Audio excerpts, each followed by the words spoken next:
Merci à tous de prendre ce rendez-vous, mesdames et messieurs, les titres. À quelques jours de l'examen national du certificat d'études primaires, les élèves sont-ils prêts à relever le défi des épreuves prévues le lundi 2 juin 2025? Découvrez le niveau des préparatifs des élèves de l'école primaire publique de l'OCBN dans cette édition. Le pain, symbole d'identité et d'élégance au Nord Bénin, connaît aujourd'hui une nouvelle évolution avec l'arrivée du tissu Ogigri. Moins cher et plus accessible, ce tissu suscite un véritable engouement. Dans ce journal, on vous amène à la rencontre des commerçantes et consommateurs qui adoptent cette nouvelle tendance. Et puis, on parlera de l'interruption volontaire de grossesse. Quelle est la position de l'islam sur ce sujet? La question est abordée dans ce journal. On démarre cette édition avec une brève. Après plus de 4 années de service au sein de la police républicaine à Parakou, le commissaire Léopold Iglekadia s'apprête à quitter ses fonctions à la tête du commissariat central de Parakou. Selon des sources concordantes, Léopold Iglekadia cédera officiellement sa place dans les tout prochains jours au commissaire major de police Alessandre Akouayon. Ce départ ne marque toutefois pas la fin de son engagement dans les rangs de la police républicaine. En effet, Léopold Iglekadia rejoindra bientôt l'équipe de la direction départementale de la police républicaine de la Donga, où son expérience et ses compétences seront mises à profit dans un nouveau cadre. Comme je l'annonçais dans les titres, les élèves candidats au certificat d'études primaires s'engagent dans la dernière phase de préparation avant l'examen prévu ce lundi 2 juin. À l'école primaire publique de l'OCBN, l'ambiance est studieuse. Ces derniers jours cruciaux sont marqués par des séances de révision, la motivation des élèves et les recommandations des enseignants. Reportage. L'examen du certificat d'études primaires est prévu pour le lundi 2 juin 2025. À l'école primaire publique de l'OCBN à Parakou, les derniers jours sont consacrés aux révisions. Pour rencontrer les leaders de notre parti et la population. Tous les préparatifs sont en cours pour permettre aux élèves d'aborder l'examen dans les meilleures conditions. Les jours sont presque finis. Et tout est fait prêt. On a préparé nos enfants dans toutes les matières. Nous sommes encore en train de mettre les petits points sur les i, comme on le dit. On est prêt. Étant donné que nous les avons préparés, ils sont prêts. C'est le jour seulement que nous attendons. Et ils viendront avec un photo. Pourquoi pas 100%? Conscients de l'importance capitale de cet examen, les élèves de CM2 font preuve de détermination et de confiance. Pour la majorité, les efforts soutenus tout au long de l'année scolaire les ont pleinement préparés à affronter les épreuves à venir. Je suis prête pour l'examen. Je fais la révision à la maison. La directrice nous fait la révision aussi à l'école. Par exemple, j'ai révisé l'EST, l'expression écrite, la mathématique et l'ES. À l'approche de l'examen, les responsables de l'école encouragent au calme et à la sérénité. Ils exhortent les parents à soutenir leurs enfants sans relâche et invitent les candidats à garder leur concentration jusqu'à la fin. Que les parents fassent cet effort-là, de nous envoyer les enfants tôt dans les centres d'examen. À partir d'aujourd'hui, que les petits garçons cessent de jouer au football. Que les parents n'envoient pas les filles vendre au marché. L'heure est déjà là. Qu'ils jettent quelques coups d'œil à ce que nous avons eu à faire. Et le jour de l'examen, de se concentrer, de lire attentivement les épreuves. Ici, à l'école primaire publique de l'OCBN, comme dans beaucoup d'autres établissements, tous les efforts sont mobilisés autour d'un seul but, assurer la réussite des élèves. Au Bénin, notamment dans la partie septentrionale, le pain ne se résume pas à un simple tissu. Il est un véritable symbole d'identité ancré dans les traditions et le quotidien des populations. Jusqu'à peu, le marché était dominé par des étoffes classiques aux noms célèbres tels que Chiganvi, Ghana, Vlisco ou Superwas. Mais un nouveau tissu appelé Ogigri s'impose peu à peu, attirant l'attention grâce à son prix abordable et sa large disponibilité. Pour découvrir comment ce nouveau tissu transforme les habitudes et influence le quotidien des habitants, suivez ce reportage de Blandine Kegué et Fête Posé.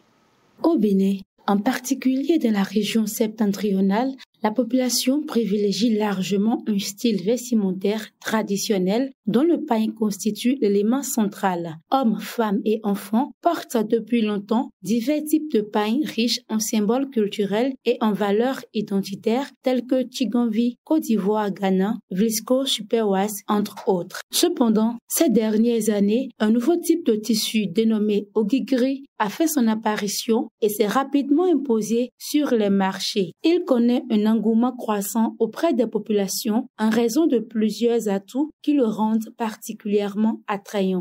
Je vends les pagnes, les jolis tissus à 2500, 3000. Tu payes super là maintenant à 65 000. Tu l'as une ou deux fois là, ça va commencer par changer de couleur.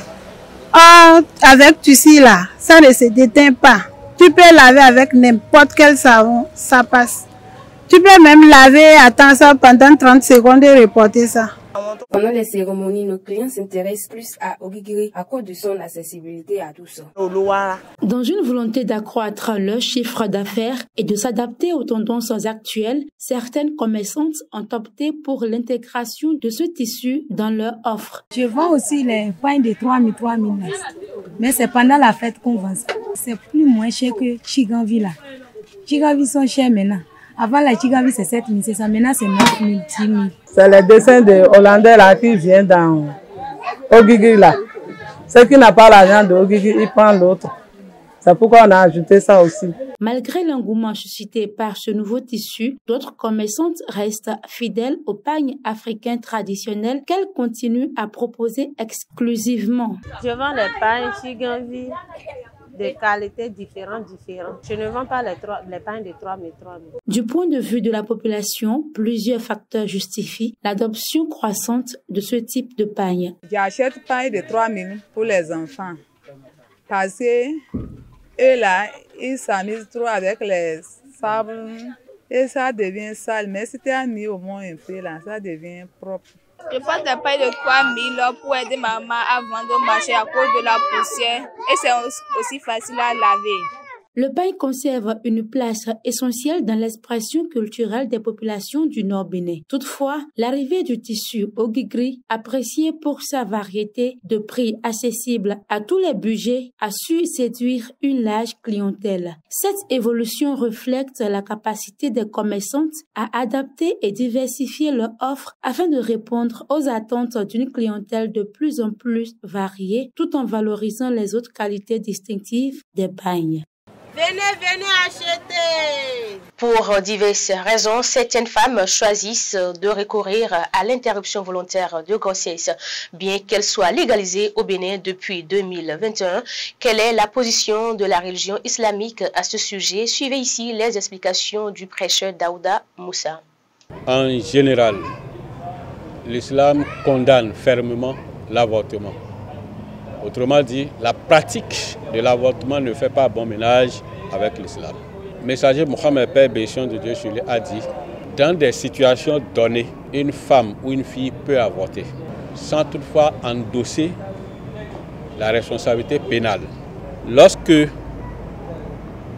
il a été cliniquement démontré par 2 médecins compétents que cette femme en question, cette fille, à l'accouchement, elle va perdre la vie. Dans ces conditions, c'est préférable d'avorter la grossesse pour laisser celle-là évoluer, continuer sa vie parce qu'elle est déjà une progéniture. Alors que l'enfant qui va naître, on ne sait pas si l'enfant peut grandir ou pas. Pour les femmes qui avortent sans raison valable, c'est suffisamment grave en ce sens que elles ont commis un péché et une faute, ou bien elles ont commis 2 péchés. Pourquoi un péché et une faute? Le rapport charnel est tenu au mariage. C'est d'abord le premier péché, parce que c'est interdit dans l'islam. Lorsque la fille ou la femme avorte avant 4 mois de grossesse, là c'est une faute. Si la grossesse fait moins de 4 mois et il y a avortement, cette pénalité est liée à une faute. Donc ça fait péché et faute. Mais lorsque l'avortement est intervenu après 4 mois, c'est 2 péchés. C'est-à-dire que péché pour les rapports charnels hors mariage et péché pour avoir tué un être humain sans raison valable. Sans raison valable. Parce que lorsque c'est un docteur qui a dit d'avorter, là, dans ces conditions, la femme n'a pas de faute. Mais si c'est pour une raison ou une autre, c'est-à-dire que, si l'enfant vient, je n'ai pas de moyens pour nourrir l'enfant, ou bien j'ai honte de supporter la grossesse, les gens vont me voir, je n'ai pas conçu un mariage et je suis en grossesse. Si c'est cette honte-là qui fait que vous avez avorté, c'est un péché. Si l'avortement est intervenu après 4 mois. Donc c'est pour dire que, en réalité, si la grossesse est intervenue, si ce n'est pas un problème de santé, la femme ne doit pas avorter. Même avant 4 mois, elle ne doit pas avorter. Un saut au Canada à présent pour dire que le roi Charles III a prononcé ce mercredi 28 mai à Ottawa son tout premier discours du trône. C'est à l'invitation du Premier ministre Mike Carney que le souverain a pris la parole. L'objectif, transformer ce rituel protocolaire en signal fort face aux menaces de Donald Trump dans un contexte de tension inédite entre le Canada et les États-Unis. Le roi n'a pas attaqué frontalement Washington, mais ses allusions étaient claires. Le Canada n'est pas à vendre. Mesdames et messieurs, c'est ainsi que se referme cette édition. Merci de nous avoir suivis. Merci à l'équipe de tournage. À très bientôt.